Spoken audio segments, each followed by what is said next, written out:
नमस्कार। बिहार समस्तीपुर जिला के हसनपुर विधानसभा के भावी विधायक प्रत्याशी जनसुराज से हमारे साथ इंदु गुप्ता मैम है। इनसे हम लोग वर्तमान राजनीतिक पे हम लोग बातचीत करने वाले हैं। मैम, सबसे पहले तो स्वागत है। बहुत बहुत धन्यवाद। मैम, आप जनसुराज से ही क्यों अपनी उम्मीदवारी पेश करना चाह रहे हैं? और भी पार्टियां हैं। देखिए, प्रशांत किशोर जी जो जनसुराज के सूत्रधार है, उनका विचारधारा अच्छा है। वो शिक्षा रोजगार की बात करते हैं, पलायन रोकने की बात करते हैं, भ्रष्टाचार बंद होने की बात करते हैं। जो हमारे महिला है उनको भी रोजगार के बारे में सोचते हैं, जो आज तक कोई नेता या कोई मंत्री नहीं सोचा है। जो हमारे बिहार की महिला भी काम कर सकती है और ना कोई पलायन को रोकने का व्यवस्था किया। लेकिन पहले प्रशांत किशोर जी हमारे ऐसे जो युवाओं के बारे में सोचते हैं, जो अगर पलायन रुकेगा तो हमारे बिहार में रोजी रोजगार मिलेगा, ताकि जो हम बाहर जाते हैं काम करने के लिए, जो युवा जाते हैं हरियाणा, पंजाब, दिल्ली, उनके साथ जो बिहारी नाम का गाली है वो हट सके। तो मैं इसी सब विचारधारा के साथ मैं इनके साथ जुड़ी हूँ। वर्तमान में जो सरकार है और पहले जो भी सरकार थी, वो भी तो कह रहे हैं जो शिक्षा रोजगार इस सारी मुद्दे पे तो वो भी काम कर रहे हैं। आपको कैसे लग रहा है काम कर रहे सर? अगर ये काम करते, 15 साल से लालू जी का राज था ना, तो आपको क्या शिक्षा पे विकास दिखा? 20 साल से हमारे नीतीश जी है, जो सरकारी स्कूल है, अभी क्या वहाँ पढ़ाई हो रहा? शिक्षा पे क्या हो रहा? वैकेंसी पे तो वैकेंसी ला रहे हैं। वो तो अभी चुनाव का मैदान है, उनको ये लग रहा है जो हमारी सरकार गिरने वाली है, तो वो ऑफर पे ऑफर दे रहे हैं। जब 20 साल वो सरकार में थे तब उन्हें नहीं याद आया जो कौन सा वैकेंसी निकालना है। अब 2 महीना चुनाव की बची तब उनको याद आ रहा। जनता को बेवकूफ बनाया जा रहा है। जो सत्ताधारी दल के अभी जो नेता हैं और जो विपक्ष में हैं, जब ये दोनों मिल करके पलायन नहीं रोक सके, बिहार के 35 साल से ये दोनों राज कर रहे हैं, तो क्या लग रहा है जनसुराज रोक पाएगी? जनता कैसे विश्वास करेंगे? देखिए, जनसुराज जो है प्रशांत किशोर जी, वो अपने समय में बहुत मुख्यमंत्री और मुख्यमंत्री बनाए हैं और उनको हर चीज़ का नॉलेज है, डाटा का सारा नॉलेज है। तो उनको ये पता है जो कहाँ का पैसा कहाँ लगाया जाएगा, जो जनता को मिल सकता है। अगर आपको हम सामान दे देंगे, भाई चलो घरेलू बात मैं बोलती हूँ, भाई सब्जी बनाना, लेकिन बनाना कैसे है अगर आपको पता नहीं, आप कैसे बना लीजिएगा? तो उसी तरह प्रशांत जी को पता है जो कहाँ का पैसा कहाँ लगे, किसान को कहाँ से फायदा होगा, कहाँ नुकसान होगा। जैसे मनरेगा का पैसा ये उधर उधर जा रहा है, लेकिन उनको ये पता है मनरेगा का पैसा अगर हम किसान को देंगे तो खाने वाली खेती नहीं, वो कमाने वाली खेती लेकिन होगी। कुछ लोगों का कहना है कि प्रशांत जी तो ठेकेदार हैं। देखिए, प्रशांत जी को बदनाम करने के लिए तो विपक्षी बोलेगा ही ना, क्योंकि अभी प्रशांत किशोर जी ऐसे हैं जो हमारे बिहार में 400 रुपया पेंशन था 20 साल से, और बाहर कहीं भी जाइए, हरियाणा, पंजाब, दिल्ली, हर जगह 2000 से ऊपर है। लेकिन आपको ये देखे कोई मुद्दा उठाए जो 400 से पेंशन 2000 होना चाहिए? ये महंगाई के टाइम में जहाँ मोदी जी इतना महंगाई कर दिया, हर चीज़ पे जीएसटी लग गया है। एक सिलेंडर का रेट है 1100, तो 400 रुपया पेंशन आप कैसे दे रहे हैं? लेकिन जब ये 2000 चिल्लाए तो 1100 किए ना।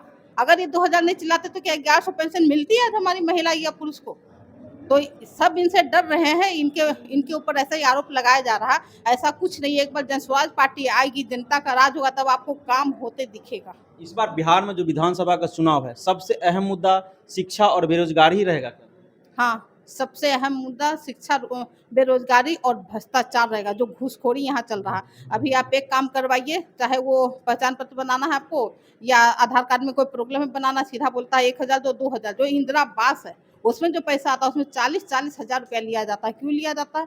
तब गरीब आदमी दे देते, तब उनका घर पूरा नहीं बनता है। और जो गरीब है उनको घर नहीं मिल रहा, और वही घूस लेके जिसके पास घर है उसको दे दिया जा रहा। तो ये भ्रष्टाचार बंद होगा, इसलिए जनसुराज आना चाहिए। परिवार लाभ कार्ड जो जनसुराज दे रही है, उसके तहत बोल रहे हैं कि जो 20,000 का रोजगार दिया जाएगा, क्या ये सच में जब इनकी सत्ता आएगी तब मिलेगी, या सत्ता नहीं आएगी तब भी इससे बेनिफिट मिलेगी?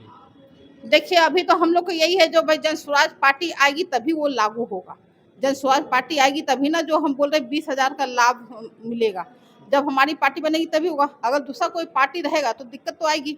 इसलिए मैं जनता से ये बोलना चाहूँगी, जनसुराज पार्टी को लाइए और जो 20,000 परिवार लाभ कार्ड है उसका आप लोग फायदा उठाइए। मैम, अभी 71 से 78,000 करोड़ का जो भ्रष्टाचार का खुलासा हुआ है, क्या लग रहा है अगर सत्यापन पाया गया, कानूनन कार्रवाई की जाएगी?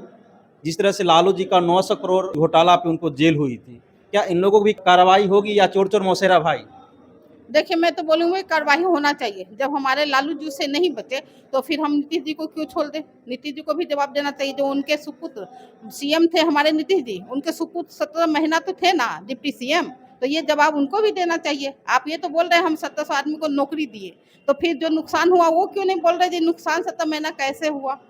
हमें बिहार की जनता को क्या कहना चाहेंगे? एक तरफ अगर इंडिया गठबंधन की बात किया जाए तो एक 9वीं फेल, अगर एनडीए की बात किया जाए तो एक है 7वीं फेल, और तीसरी अगर पोजीशन लिया जाए जनसुराज की, प्रशांत किशोर जी, तो किनके ओर आप रुझान करना चाहेंगे? मैं प्रशांत किशोर जी के तरफ रुझान करूंगी। शिक्षा एक ऐसा चीज है जिसको शिक्षा का ज्ञान है वो विकास के बारे में बात करेगा, और जिसे शिक्षा का ज्ञान नहीं है वो जातिवादी करेगा। तो ये आप अच्छे से समझ सकते हैं। जो प्रशांत किशोर जी ऐसे व्यक्ति है, मैं बोलूँ उनको एक बार मौका मिलना चाहिए, और देखिएगा 5 साल में आपको बहुत बदलाव बिहार में होते दिखेगा। अगर हमें बिहार का विकास करना है तो हम बिहारी भाई को मिलकर ही बिहार का विकास करना पड़ेगा। और बिहार एक ज्ञान की भूमि है, ये आप लोग भी जानते हैं, लेकिन ये जो हमारे नेता, कुछ नेतागण है जो जनता को बेवकूफ बनाए जा रहे हैं, उनका वोट तो ले रहे हैं लेकिन उनको सही जगह इस्तेमाल नहीं कर रहे। अब 5 किलो चावल देते हैं मोदी जी, क्या हमारे बिहार में रोजगार नहीं होना चाहिए? अगर हमें रोजगार मिलता है तो हम बाहर क्यों भटकते? गरीबी तो हर जगह है, लेकिन आप कभी ये सुने हरियाणा, पंजाब, दिल्ली का बच्चा आके यहाँ बिहार में काम किया है? लेकिन हम बिहारी भाई ही क्यों बाहर जाते हैं? क्योंकि हमारे यहाँ काम नहीं, इसीलिए हमें बाहर जाना पड़ता है। और हम बाहर जाते हैं, हमें वहाँ कोई इज्जत नहीं मिलता है। हमें बिहारी नाम की गाली के हिसाब से दिया जाता है, बिहारी यहाँ से भागो, यहाँ गन मचाने आए। हसनपुर विधानसभा की जनता और पूरे बिहार की जनता से क्या अपील है? मैं सबसे हाथ जोड़कर विनती करती हूँ कि आप अपना वोट का कीमत को समझिए। आप जब एक वोट दबाते हैं तो वो आपको 5 साल उसका नतीजा भोगना पड़ता है। इसलिए ऐसा गलती नहीं करिए जो एक वोट देके और आप 5 साल परेशान होइए। आप 15 साल लालू जी को दिए, 20 साल नीतीश जी को दिए, आप 5 साल पर जन सुराज को दीजिए। अपने बच्चों के लिए इस बार वोट करिए और स्कूल के बैग छाप में ही वोट करिए।